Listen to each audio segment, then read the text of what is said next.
Mi marido dejó de tocarme, así que agarré su celular a escondidas. Lo descubrí todo. Todavía vivo con él, pero no sabe que el final ya empezó. Encontré un celular extra que mi marido estaba usando para engañarme. Él todavía no tiene 100% de certeza de que yo sé, y ahora está en pánico. Y la verdad, lo estoy disfrutando. Eso fue hace 3 meses. Descubrí la infidelidad de casualidad. Acababa de cambiar de celular porque se me cayó el anterior y la pantalla se rompió tanto que ya no se podía usar. Me estaba costando recuperar mis contactos, así que decidí entrar a la cuenta de la operadora para ver si los encontraba ahí. Mi marido siempre se encargó de las cuentas, así que nunca había entrado a ese sitio. Me metí desde su laptop, que ya tenía el usuario y la contraseña guardados. Fácil. Recuperé mis contactos sin problema, pero ahí me di cuenta de que, en vez de 2 líneas en la cuenta, había 3. Y un número más que ninguno de los dos usaba. En ese momento no sospeché nada. Pensé que tal vez era una línea para su abuelita, porque ella solo tiene teléfono fijo y ya había comentado que quería un celular. Me imaginé que simplemente se le olvidó contarme. Ni se me cruzó por la cabeza que fuera una infidelidad, ni pregunté y seguí con mi día. Unos días después, salí con mi mejor amiga y me preguntó si había logrado recuperar todo en el celular nuevo. Le dije que sí, y le comenté por encima que me pareció raro que él no me haya contado que su abuelita ahora tenía celular, pero que tampoco era algo importante. No sé por qué preguntó, pero me lanzó un ¿estás segura de que ese número es de la abuelita? Y yo le dije, creo que sí. Pero insistió en que lo confirmara. No lo iba a hacer, pero me ganó la curiosidad. Llamé a su mamá, solo para saludar, y saqué el tema de la abuelita. Le pregunté si ya tenía celular. Mi suegra me dijo que no, que había cambiado de idea y ya no quería uno. Al día siguiente, esperé a que él saliera al trabajo y volví a revisar la cuenta. Cliqué el número misterioso. Fui a ver el historial de uso. Solo llamaba y mandaba mensajes a un único número. Cientos de veces. Siempre en horarios de trabajo. Nunca cuando estaba en casa. Cuando vi eso quise engañarme. Pensé, no, imposible que me haga esto. Llamé a mi amiga y le conté lo que vi. Ella fue clara. Tienes que encontrar ese celular para estar segura. Busqué por días en la casa y nada. Ahí pensé, lo lleva con él todo el tiempo. Esperé a que se durmiera y revisé el auto. Encontré el bendito celular.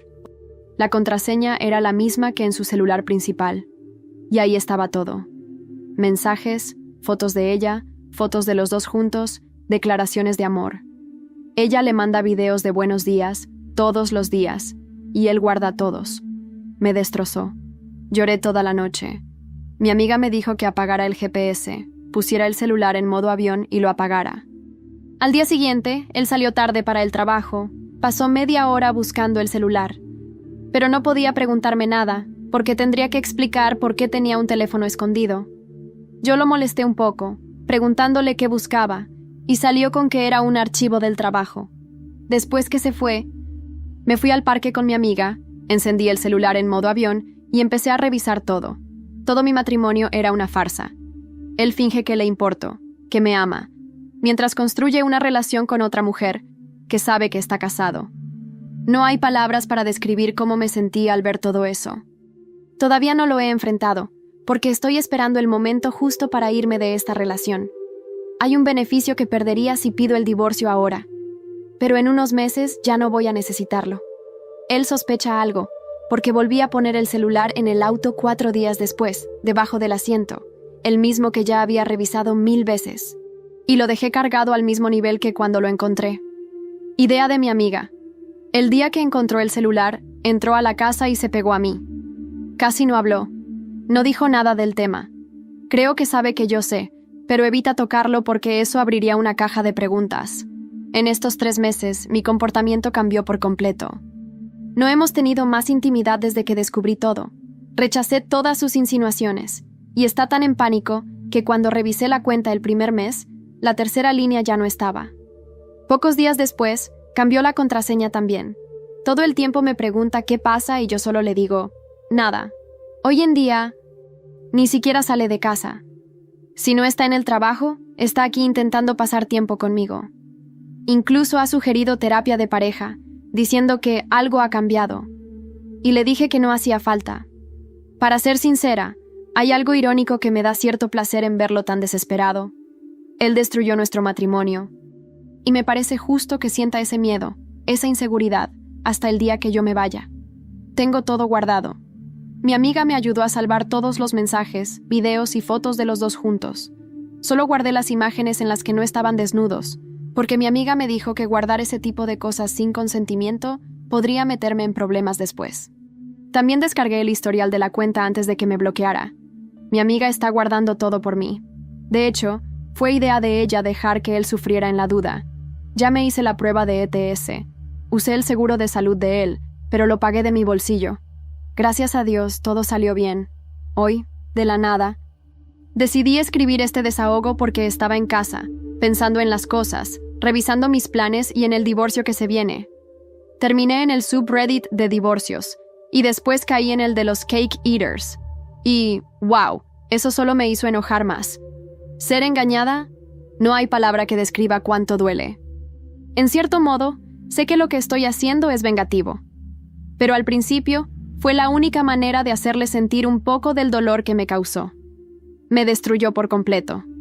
Y yo, con mucha ayuda de mi amiga, estoy tratando de reconstruirme poco a poco. No sé si algún día lo lograré de verdad. No me importa si encuentra este post aquí o en otra red social. Él sabe que yo sé. Si no lo supiera, no estaría todo el tiempo tratando de demostrar que está donde dice estar. Para mí ya fue. Menos mal que tengo a mi amiga conmigo. Incluso buscando abogados. Que se quede con quien quiera. No me importa. El dolor fue tan grande que nunca más voy a poder sentir amor por él. Solo me estoy quedando porque todavía necesito una cosa. Faltan pocos meses. No sé si o cuándo voy a actualizar esto, porque todavía tengo un camino largo por delante. Pero, de verdad, gracias por los comentarios. A veces me pregunto si fue el destino o simplemente una cadena de casualidades lo que me llevó a descubrir la verdad. Después de años de matrimonio, mi marido, Javier, comenzó a distanciarse.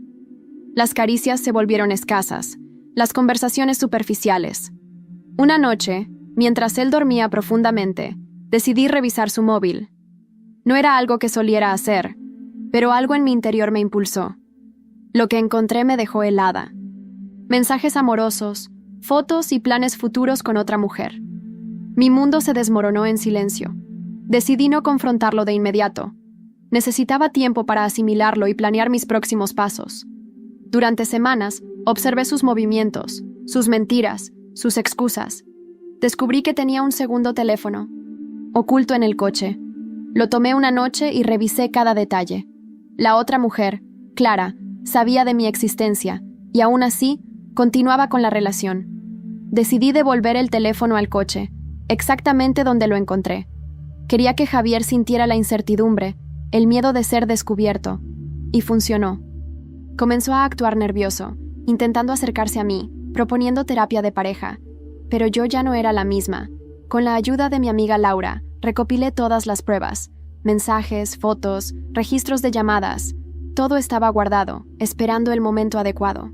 Sabía que había un beneficio económico que perdería si solicitaba el divorcio de inmediato, así que esperé. Mientras tanto, comencé a reconstruirme. Retomé antiguos hobbies, me inscribí en clases de pintura, salí con amigas. Javier notaba el cambio, pero no comprendía su origen, y eso lo desesperaba aún más. Una tarde, mientras organizaba unos documentos, encontré una carta antigua de mi abuelo. En ella, mencionaba una propiedad en Galicia que había dejado a mi nombre. Una propiedad que Javier desconocía. Era el lugar perfecto para comenzar de nuevo. Decidí visitarla en secreto. La casa estaba en ruinas, pero tenía potencial. Podía imaginarme viviendo allí, lejos de las mentiras y el dolor, y comencé a hacer planes para su restauración, contactando a arquitectos y diseñadores. Mientras tanto, Javier seguía intentando acercarse. Un día, me llevó a cenar y, entre copas de vino, confesó que sentía que algo había cambiado entre nosotros. Le sonreí y respondí: a veces los cambios son necesarios. Él asintió, sin comprender el verdadero significado de mis palabras. Al regresar a casa, encontré un sobre en el buzón. Sin remitente, solo mi nombre escrito con una caligrafía familiar. Al abrirlo, descubrí una fotografía de Javier y Clara, tomada recientemente en un restaurante que solíamos frecuentar. Detrás, una nota. Pensabas que lo sabías todo. No dormí esa noche. Puse la foto sobre la mesa de la cocina y la miré durante horas. El ángulo era perfecto, como si quien la hubiera tomado estuviera justo detrás de ellos. Clara llevaba un vestido verde esmeralda, el mismo que yo tenía en una foto antigua. Lo supe porque ella lo había copiado de una imagen mía en redes sociales, en una época en la que aún nos seguíamos. Era sutil, pero intencional. Y Javier, él tenía esa sonrisa suya de cuando quiere parecer encantador. Falsa, como su amor. Pero lo que me inquietaba no era la foto en sí, era la nota detrás. Pensabas que lo sabías todo. Esa frase se me quedó clavada como una espina. ¿Quién me la había mandado? ¿Y por qué? Decidí actuar con calma. Guardé la foto en un sobre nuevo, la metí en una caja con los documentos del divorcio que aún no había iniciado, y fui al trabajo como si nada. Javier me dio los buenos días con un beso en la frente. Esos que ya no siento. Le devolví una sonrisa educada, como la que se le da a un vecino con quien no tienes nada en común. Durante el almuerzo escribí a Laura: ¿Fuiste tú la de la foto? La respuesta no tardó. ¿Qué foto?, le conté. Le mandé una imagen de la nota, y después de unos segundos me respondió: Mira, esto se está poniendo raro. ¿Y si alguien más está detrás de esto? Y ahí, por primera vez, me dio miedo. No miedo por mí, sino por no tener el control. Hasta ese momento, había manejado cada paso, pero alguien más estaba jugando también, y yo no sabía quién era. Esa noche, decidí registrar el estudio de Javier. No me preguntes por qué. Intuición, quizás. Lo había hecho antes, pero ahora era diferente. Me fijé en los detalles. Papeles doblados, libros huecos, discos duros. En el fondo de una caja vieja de puros encontré algo que no esperaba. Cartas. Eran varias, todas dirigidas a una tal Isabel. La caligrafía era de Javier. Sin duda. Fechadas entre 2016 y 2018. En ellas hablaba de nuestra hija, de un acuerdo, de visitas que no podía hacer por el bien de todos. Sentí un vértigo tan grande que tuve que sentarme en el suelo.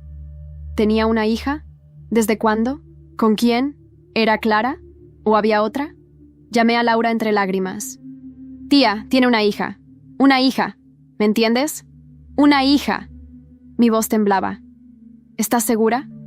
Tengo las cartas delante de mí. Menciona pagos, cumpleaños, dibujos.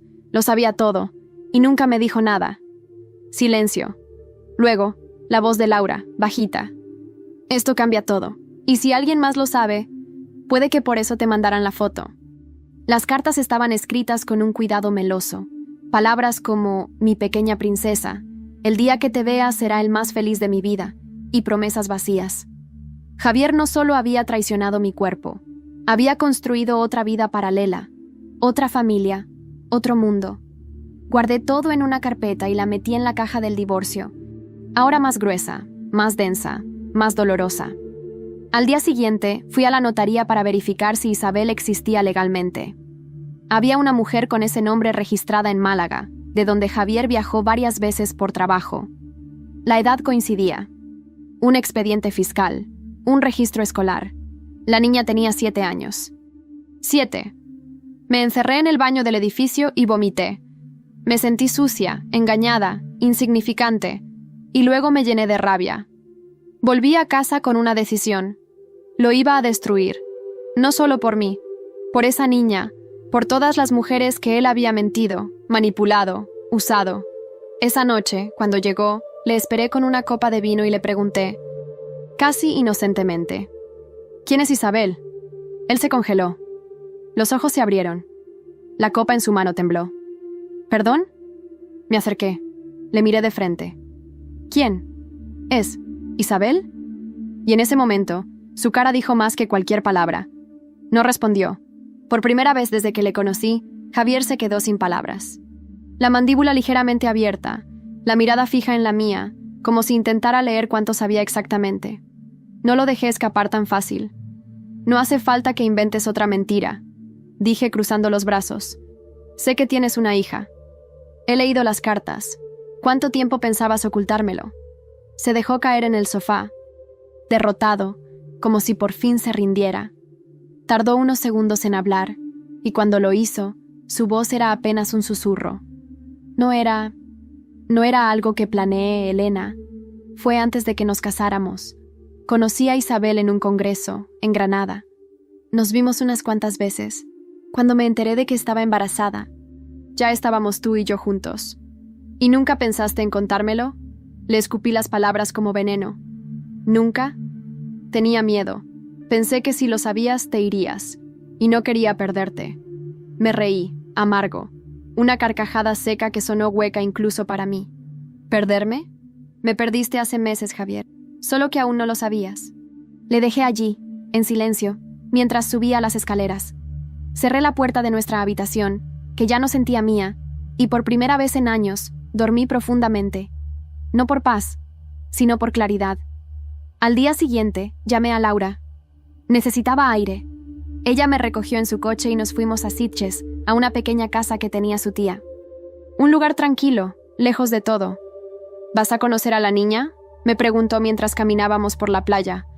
No lo sé, respondí sincera. No es culpa de ella, pero aún me duele demasiado. Esa noche, al revisar mi correo, tenía un mensaje sin remitente. El asunto decía: no sabes quién es Clara. El archivo adjunto era un vídeo. Dudé antes de abrirlo, pero lo hice. Era una grabación de un teléfono móvil. Clara, en un despacho, discutiendo con un hombre. No era Javier. El sonido era bajo, pero distinguí claramente algunas frases.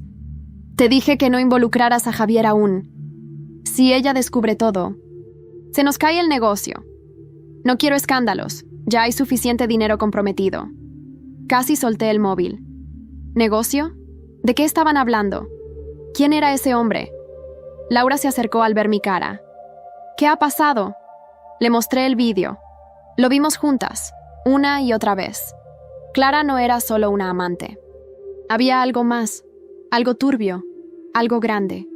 Tenemos que saber quién es ese tipo, dijo Laura sacando su portátil. Si conseguimos reconocerlo, quizás entendamos por qué te enviaron este vídeo.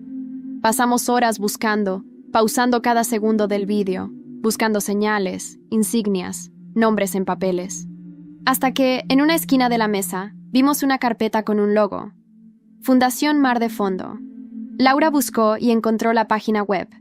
Una fundación de ayuda a mujeres en situación de riesgo, con sede en Valencia. En la foto principal, Clara, sonriente, junto a varios empresarios, y uno de ellos era el hombre del vídeo. Se llama Rodrigo Bernal, dijo Laura. Empresario de importaciones. Está vinculado a varias ONGs, pero también ha estado implicado en escándalos de evasión fiscal. Nada confirmado, pero hay rumores. Se hizo el silencio. ¿Y si Clara usó a Javier como ficha?, pregunté en voz baja. ¿Y si todo esto era parte de un plan? Laura me miró, tensa. Entonces, estás metida en algo mucho más grande de lo que pensábamos. Y en ese momento, recibí un mensaje. Un número oculto. Si sigues investigando, Isabel también saldrá perjudicada. Me quedé helada. Javier tenía secretos, pero Clara tenía un juego entero. Lo primero que pensé al leer ese mensaje fue en la niña, Isabel. Una cría que ni siquiera sabe que su existencia está siendo usada como arma. Me temblaban las manos. No era miedo por mí, era otra cosa. Una sensación que no había tenido desde que era pequeña, y mi madre me dejaba sola en casa en las noches de tormenta. Inseguridad, desprotección. Pero esta vez no estaba sola. Laura me quitó el teléfono de las manos.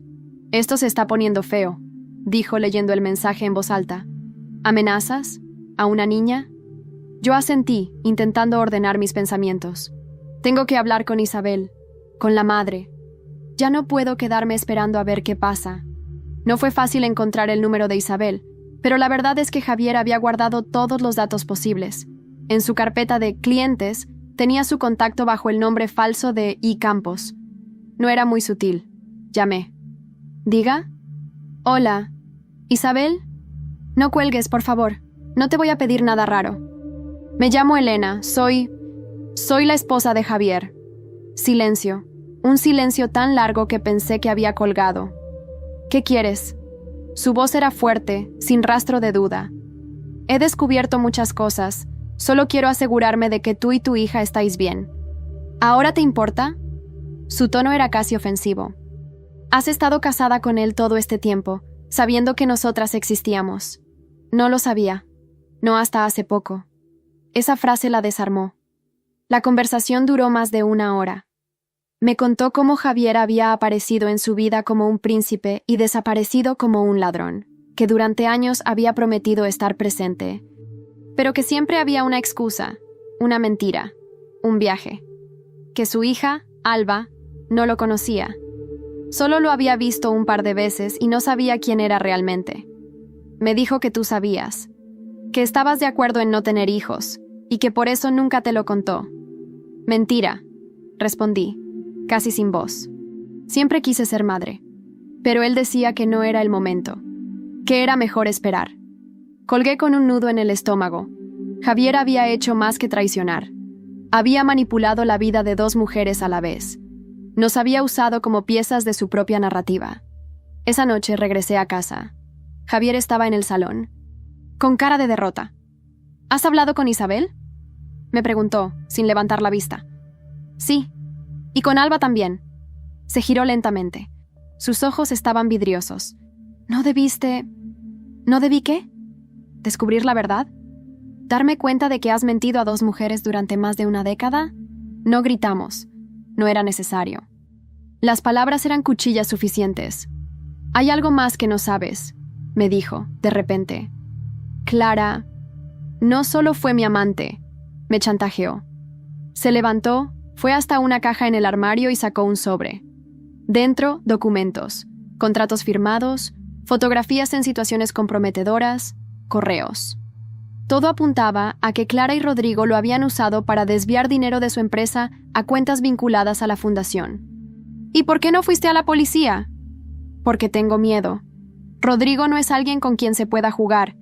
Ya ha hecho desaparecer a otros antes. Yo solo quería salir de ahí. Y cuando tú encontraste el móvil, supe que estaba todo perdido. Lo miré, sin compasión. No estás perdido porque yo te haya descubierto. Estás perdido porque te enterraste tú solo. Esa noche dormí en el sofá. No podía estar cerca de él. Me dolía el alma. Pero más me dolía saber que Clara no solo me había robado a mi marido. También había estado robando mucho más. Al día siguiente, Laura me despertó con una noticia. Han detenido a Rodrigo Bernal en Valencia. Corrupción, fraude fiscal y, escucha esto, tráfico de influencias usando fundaciones falsas. Clara está desaparecida. La guerra había comenzado, y yo no iba a quedarme sentada. Cuando Laura me dio la noticia de la detención de Rodrigo, sentí una mezcla de alivio y tensión. Era el principio del fin, o el fin del principio. No sabía qué pensar. Clara había desaparecido, y eso me inquietaba más que si la hubieran arrestado. Ella no era del tipo que huye. Clara era del tipo que se esconde para contraatacar. Pasaron días sin señales de ella. Las redes sociales cerradas, el teléfono desconectado, ni una sola mención en las noticias. Más allá de una nota de prensa que decía que la directora de la fundación estaba cooperando con la justicia. Una forma elegante de decir que no sabían dónde estaba. En medio de todo eso, volví a contactar con Isabel. Nos habíamos escrito un par de veces desde aquella llamada, y aunque la relación era tensa, empezaba a construirse una especie de respeto mutuo. ¿Puedo hacerte una pregunta personal?, me dijo una noche. Claro. ¿Por qué sigues ahí, en esa casa, con él, después de todo lo que sabes? Me quedé en silencio. Porque aún no he terminado. Hay cosas que necesito arreglar, y no solo por mí. ¿Venganza?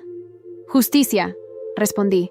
Para ti, para Alba, para mí, para todas las que se cruzaron con Javier y acabaron rotas. Isabel no respondió, pero esa noche me envió una foto de Alba. Estaba dibujando una familia, una madre, una niña y un hombre de espaldas, sin rostro. Lloré. La semana siguiente, recibí una llamada inesperada. Era de un número desconocido. ¿Señora Elena Martínez? Sí. ¿Quién habla? Soy Beatriz, investigadora privada. Me ha llamado una tal Laura. Miré a mi amiga, que estaba sentada frente a mí con cara de sorpresa arruinada. Creí que podrías necesitar ayuda profesional. Ya no estamos jugando, Elena. Beatriz era una mujer seria, con voz firme y mirada afilada. Me explicó que llevaba semanas siguiendo pistas sobre Clara, que había detectado movimientos en cuentas bancarias asociadas a su nombre en Andorra y una propiedad comprada recientemente en Sant Cugat del Vallès. ¿Crees que sigue en España? No lo creo. Lo sé, y tengo pruebas. Me enseñó imágenes. Clara, entrando en una casa moderna en las afueras de Barcelona. Pelo más oscuro, gafas de sol, pero claramente ella. Acompañada de un hombre que no era Javier, ni Rodrigo. ¿Y ese quién es? Se llama Daniel Vázquez. Fue investigado por blanqueo hace 5 años. Lo soltaron por falta de pruebas. Ella se ha refugiado con él. ¿Y qué hacemos? La pregunta es, ¿qué quieres hacer tú? Esa misma tarde, volví a casa. Javier estaba en el salón, viendo las noticias. No dijo nada cuando entré. Habíamos aprendido a convivir en silencio, como 2 extraños que comparten techo por error. Me senté frente a él. Quiero que me firmes un poder notarial para manejar tus cuentas. Dirás que es para protegerte, por si te pasa algo. Pero ambos sabemos que es por otra razón. Él me miró con cansancio. ¿Y si digo que no? Le sonreí con frialdad. Entonces iré a la policía con los documentos que tengo. Y ya no estarás negociando conmigo. Estarás suplicando a un juez. Al día siguiente firmó. Con ese documento, y con la ayuda de Beatriz, comencé a rastrear cada euro que Javier había movido con Clara. Cada cuenta, cada inversión, cada transacción sospechosa. Y encontré algo que ni él sabía. Una cuenta conjunta a nombre de una sociedad pantalla, a la que yo tenía acceso indirecto como cónyuge. Saqué 10.000 euros. No para mí, para Isabel, para Alba, para que pudieran marcharse a otro país, comenzar de cero, lejos de toda esta mierda. Les compré billetes. Les aseguré 3 meses de alquiler y un fondo de emergencia. Isabel no lo entendía. ¿Por qué haces esto? Porque tú no deberías pagar por los pecados de él, ni tu hija tampoco. Nos abrazamos, y por primera vez sentí que una parte de mí comenzaba a sanar. Pero justo cuando pensé que estaba ganando, recibí otro mensaje. Un vídeo, esta vez de Clara. Hola, Elena. Sé que estás jugando a ser justiciera, pero no olvides que yo también tengo mis ases bajo la manga, y en este juego nadie sale limpia, ni tú. El vídeo terminaba con una imagen. Yo, sentada con Laura en una cafetería. Alguien nos estaba siguiendo. Esa imagen me dejó sin aliento. Era reciente. Podía decirlo por la ropa, por el café que aún estaba en la mesa, por cómo Laura tenía el móvil en la mano enseñándome algo. La foto estaba tomada desde la acera de enfrente. Clara sabía exactamente dónde encontrarme. Y si ella sabía, ¿quién más lo sabía? Apagué el móvil. Laura me miró, alarmada. ¿Qué ha pasado ahora? Nos están siguiendo, a las 2. Le mostré el vídeo. Lo vio sin decir una palabra. Cuando terminó, me miró con esos ojos que solo pone cuando está realmente asustada. Elena, esto ya no es solo venganza, es persecución. Asentí, sin voz. Ya no era solo mi matrimonio, mi dignidad o mi futuro. Era nuestra seguridad. Clara estaba dando el siguiente paso. Había dejado de esconderse. Esa noche dormimos en casa de Laura. No por cobardía, por estrategia. Javier, aunque ya completamente derrotado, aún tenía cámaras en la entrada de casa. No quería arriesgarme a que él también empezara a recibir amenazas. A las 3 de la mañana me despertó un ruido. No fue un sueño. Era un golpe seco, como un portazo lejano. Laura también se levantó. Cogimos el móvil y nos quedamos en silencio. Unos minutos después, otro ruido. Esta vez más cerca. Algo se había caído. Corrimos a la sala. La ventana del balcón estaba abierta. El viento movía las cortinas. Y en el suelo, justo en el centro de la alfombra, había una caja negra, pequeña, sin marcas. Laura y yo nos miramos. Ni una palabra. Me agaché con cuidado. La abrí. Dentro había un solo objeto. Una grabadora de voz. La encendí. El juego ha comenzado. De ti depende cómo termina. La voz de Clara era clara. Precisa. Fría. A la mañana siguiente, Beatriz vino a vernos. Le contamos todo. La foto, el vídeo, la grabadora. Ya no es una investigación. Esto es acoso. Y Clara está desesperada. Nos dijo revisando la caja con guantes. Lo hace porque sabe que la tenemos acorralada. ¿Qué opciones tenemos?, pregunté. ¿La policía? La policía necesita pruebas claras. Podemos denunciar, pero Clara es lista. Sabe moverse en la sombra. Entonces tenemos que sacarla a la luz, dijo Laura, con una determinación que me hizo sentir orgullo. Y ese fue el plan. Crearíamos una trampa. Organizaríamos un evento benéfico falso, con una ONG ficticia, y correríamos el rumor de que Javier y Clara estarían entre los organizadores. Queríamos que Clara picara, que se sintiera segura, que viniera a vernos, o a intentar frenarnos. Usamos todo el material que teníamos para crear una historia convincente. Fotos, documentos, nombres reales, pero camuflados en una narrativa falsa. Lo suficiente para provocar a Clara, y funcionó. 2 días después recibí un correo electrónico.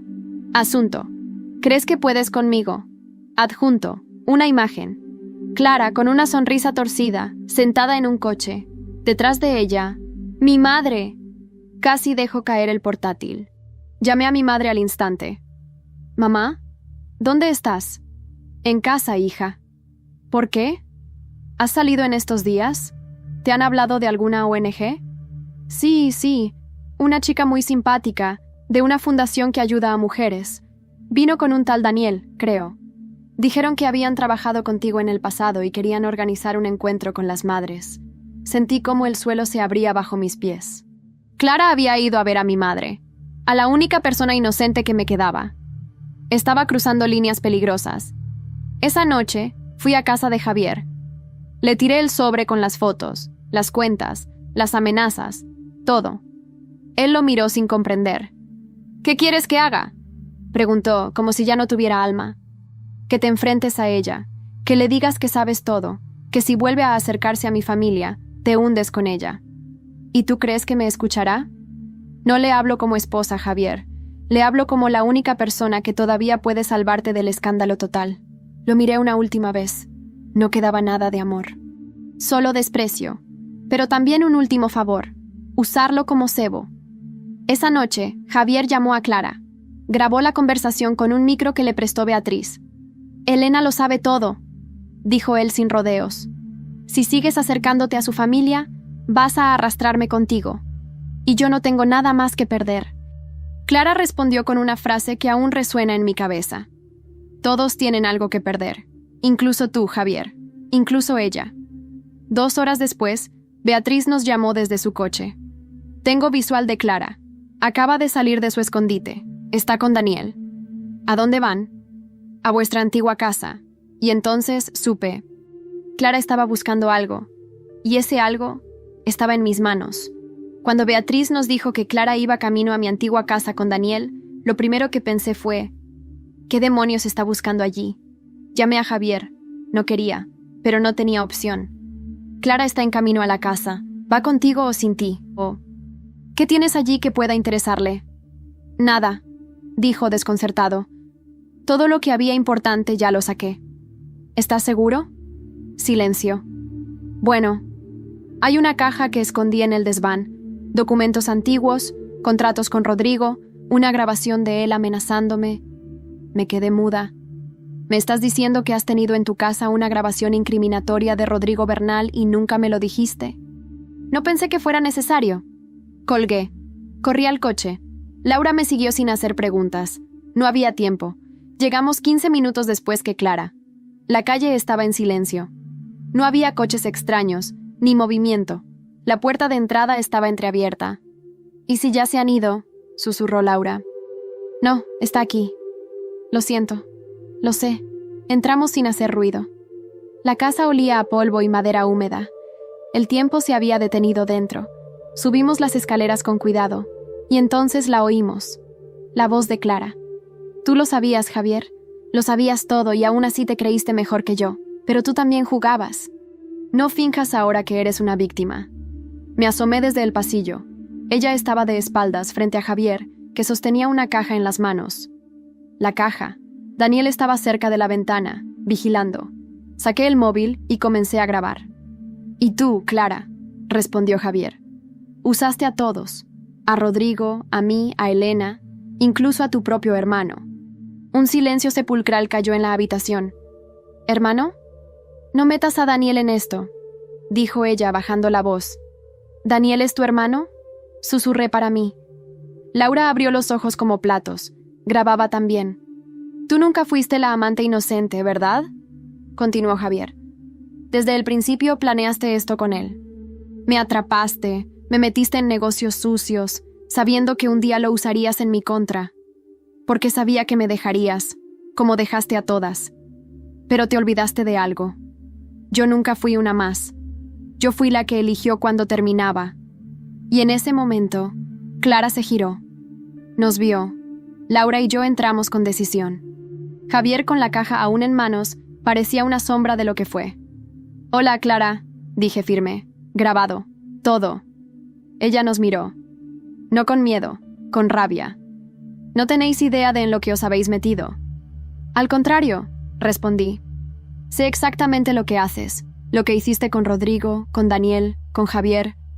Y ahora tengo las pruebas». Me acerqué a ella. La vi respirar más rápido. No era invulnerable, era humana, y estaba arrinconada. «Te vamos a entregar, y no solo por fraude, también por amenazas, extorsión, por perseguir a mi familia, por años de mentiras». Clara soltó una risa nerviosa. «¿Y crees que eso me detiene?». En ese instante, Daniel sacó algo del bolsillo, un pendrive. «Este archivo», dijo, «tiene todo lo que necesitas para hundirnos, pero también puede hundirte a ti, Elena, porque estás más implicada de lo que crees». «¿Eso es una amenaza?». «Es un trato». Nos miramos. Y entonces, el sonido de sirenas. Beatriz había llamado a la policía. Entraron armados, rápidos, decididos. Clara intentó correr. Daniel se quedó paralizado. Javier entregó la caja sin decir una palabra. Y yo sentí por primera vez que se acababa la oscuridad. Horas después, en la comisaría, Laura y yo dábamos nuestras declaraciones. La policía agradeció nuestra cooperación. Los vídeos, las grabaciones, los documentos. Tenían suficiente para abrir una investigación formal contra la red de Clara y Daniel. «¿Qué harás ahora?», me preguntó Laura, mientras salíamos al amanecer. «Ahora, empiezo». «¿Empiezas qué?». «Mi vida». Sonó poético, pero era real. Por primera vez en años, no sentía que pertenecía a una historia de otra persona. Esta era mía, escrita por mí, sufrida por mí y decidida por mí. Pero antes de cerrar este capítulo, quedaba una conversación pendiente. Con Alba. La llamé. Me contestó Isabel. «¿Estáis bien?». «Sí. Hemos llegado a Portugal». «Gracias a ti. ¿Puedo hablar con ella?». Hubo una pausa. «Alba, cariño, hay alguien que quiere saludarte». «¿Hola?». «Hola, cielo. Soy Elena. Quería decirte que eres muy valiente y que nunca dejes que nadie te haga sentir pequeña». «¿Tú eres la amiga de mamá?». «Algo así», dije sonriendo. Y en ese momento supe que el ciclo de daño se estaba rompiendo. A los 2 días, recibí un paquete, sin remitente, dentro un disco duro y una nota. La historia aún no ha terminado. Me quedé mirando el disco duro durante largos minutos. Estaba sola en casa. Laura había salido a trabajar y Beatriz se encontraba en otra ciudad por una investigación. Javier, después del arresto de Clara y Daniel, se había ido a Málaga para reflexionar, o tal vez esconderse. A estas alturas, no me importaba. Tomé aire y conecté el disco al portátil. No sabía qué esperar, pero me preparé para lo peor. Dentro había varias carpetas, todas con nombres codificados: M07, C43, Cuentas C, Fundación MDF, y una que me heló la sangre, E. Martínez. Abrí esa primero. Había fotos mías, capturas de conversaciones privadas con Laura, correos antiguos que yo había enviado desde mi trabajo, incluso facturas y un escaneo de mi pasaporte. Clara había estado espiándome mucho antes de que yo sospechara de ella. Y no solo eso, había un documento llamado Plan E, un archivo de texto, escrito en estilo casi clínico, donde describía cómo me usarían como pantalla moral para legitimar a la fundación. Elena Martínez, esposa de Javier. Imagen de mujer estable, educada, de perfil bajo, ideal para relaciones públicas discretas y presentación ante inversores conservadores. Nunca sabrá nada, pero servirá como garantía emocional en caso de crisis. Mi piel se erizó. No era solo una amante. Clara me había elegido, me había estudiado. Había planeado toda esta historia conmigo como parte de su narrativa, como si yo fuera un personaje secundario de su serie criminal. Pero no lo era. No más. Reuní todo y llamé a Beatriz. Le pedí que viniera cuanto antes. Mientras tanto, contacté a una periodista con la que ya había cruzado información semanas atrás. Julia Robles, de El Periódico. Especializada en investigación, con reputación de acero. Nos citamos en una cafetería discreta en el barrio de Gracia. Le entregué una copia en un pendrive. Lo revisaré todo. Si esto es tan gordo como parece, no solo publicaremos, lo pondremos en portada. Quiero que se sepa la verdad. Toda. Pero necesito algo a cambio. ¿Qué? Proteger a mi familia, a Isabel, a Alba, a mi madre. Nadie los nombra. Julia asintió. Sabía jugar limpio cuando había vidas en juego. Esa noche Javier llamó. He leído el informe policial. Clara tenía una lista de más personas implicadas, inversionistas, algunos políticos. Elena, esto puede acabar muy mal para todos. ¿Tienes miedo? Sí. Entonces es hora de que empieces a pagar por lo que hiciste. El miedo es un buen comienzo. Colgué. 2 días después, salió el reportaje. Portada total. Fundación del Terror. Cómo una ONG de fachada lavaba dinero usando mujeres vulnerables. El impacto fue inmediato. Detenciones en cadena. Congelamiento de cuentas. Declaraciones de figuras públicas intentando desvincularse. Y una llamada que no esperaba. Mi padre. No hablábamos desde hacía años. No por odio, sino por abandono. Él se había ido cuando yo era pequeña. Un cobarde, pensé siempre. Elena, soy yo. He leído todo. Y quería decirte que estoy orgulloso de ti. Me quedé sin palabras. No lo hago por orgullo. Lo sé. Pero tú has hecho lo que yo no supe, enfrentar el miedo. Hablamos durante más de 1 hora. No curó todo lo que había pasado, pero fue un pequeño hilo que me recordó que, incluso en medio de las ruinas, hay espacio para los comienzos. Al día siguiente, recibí otro paquete, esta vez con remitente. Beatriz. Dentro, una foto. Clara en un aeropuerto. Roma. Fecha. Ayer. Y un mensaje manuscrito. Se escapó, pero no por mucho. No sabía si sentirme decepcionada o aliviada. La casa no había terminado, y aunque la verdad ya había salido a la luz, todavía había un cabo suelto. Uno que podía volver en cualquier momento. Esa noche me miré al espejo. No vi a la mujer traicionada, ni a la esposa decepcionada, ni a la víctima. Vi a alguien que sobrevivió al infierno y lo quemó por dentro. Pero cuando ya pensaba que nada más podía sorprenderme, recibí un mensaje de voz. Era la voz de una niña. Hola, me llamo Alba. Oh. Mamá me dijo que tú nos ayudaste. Quería darte las gracias y decirte que cuando sea mayor, quiero ser como tú, fuerte. Lloré durante 20 minutos, y luego me prometí que, pasara lo que pasara, esa niña crecería en un mundo donde las claras no ganan. Nunca había pensado en vengarme de esta forma. Nunca imaginé que al final, la verdadera justicia no vendría en forma de escándalo público, ni de esposas ni de tribunales.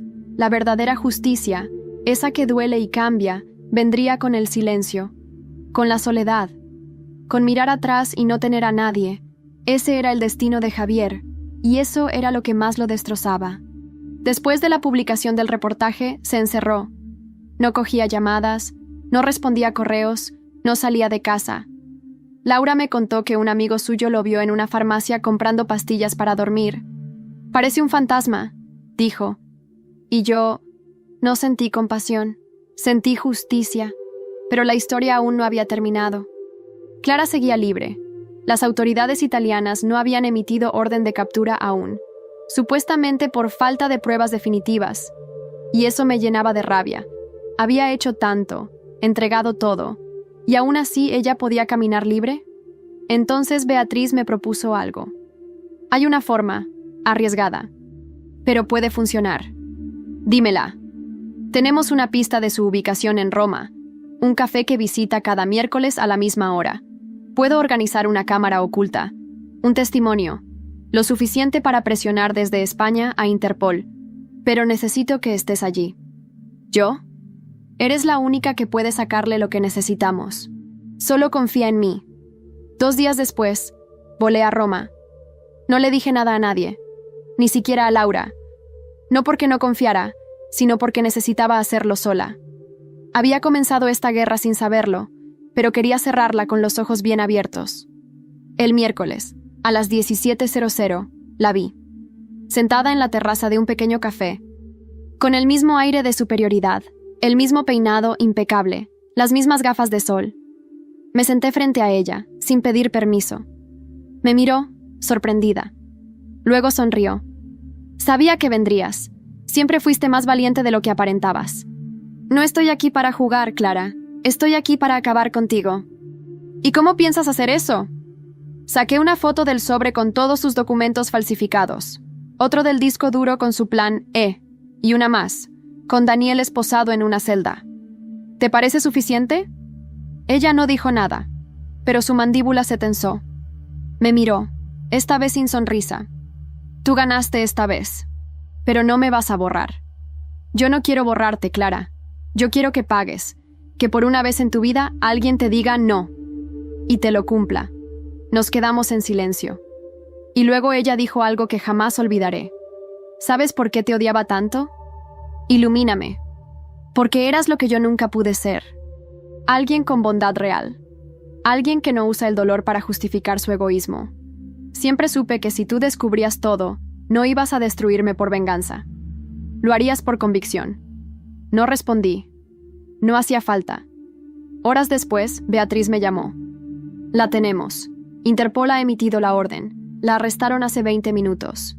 Felicidades, Elena. Lo lograste. Cerré los ojos. Y lloré. No de tristeza, ni siquiera de alivio. Lloré porque, después de todo, seguía siendo humana. Volví a España una semana después. Me esperaban Laura, Isabel, Alba y mi madre en el aeropuerto. Me abrazaron fuerte. Nos fuimos a comer juntas.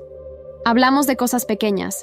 El colegio de Alba, un nuevo trabajo de Laura, un viaje que mi madre quiere hacer al norte. Y por primera vez en mucho tiempo, reí de verdad. Esa noche, en casa, abrí mi diario y escribí. A veces para encontrarse, hay que perderse del todo. A veces para sanar, hay que ver el mundo arder primero. Hoy no soy la mujer que él rompió. Soy la mujer que se reconstruyó. Y si esta historia sirve para que otra se salve, entonces valió la pena cada cicatriz. Sonó el timbre. Era el abogado, con los papeles del divorcio. Firmé sin dudar. La última página, la última cadena. Y al cerrar la carpeta, sonreí. Porque al final, yo no solo salí de aquella casa. Yo salí entera. Dicen que el tiempo lo cura todo, pero no es verdad. El tiempo no cura.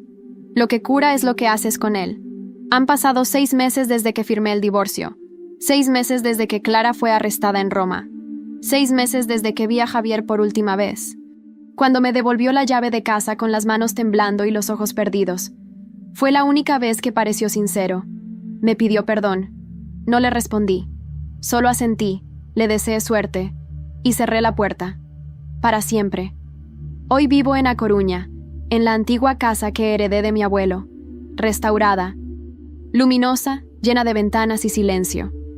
El mar golpea las rocas con una fuerza que me recuerda quién soy ahora. Sólida, salvaje, irreductible. Pero no quiero dejar esta historia sin contar qué fue de cada uno de los que la vivieron. Javier, después del escándalo, vendió su empresa a pérdida. Intentó trabajar como consultor, pero nadie quería asociarse a su nombre. Se fue a Málaga, donde ahora vive solo en un piso alquilado. Paga una pensión mínima para Alba, impuesta por el juez.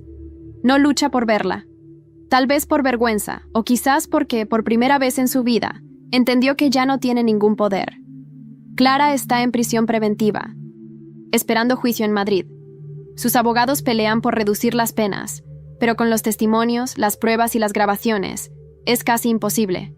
Se enfrenta a más de 10 años por fraude, asociación ilícita, evasión, acoso y falsificación de documentos.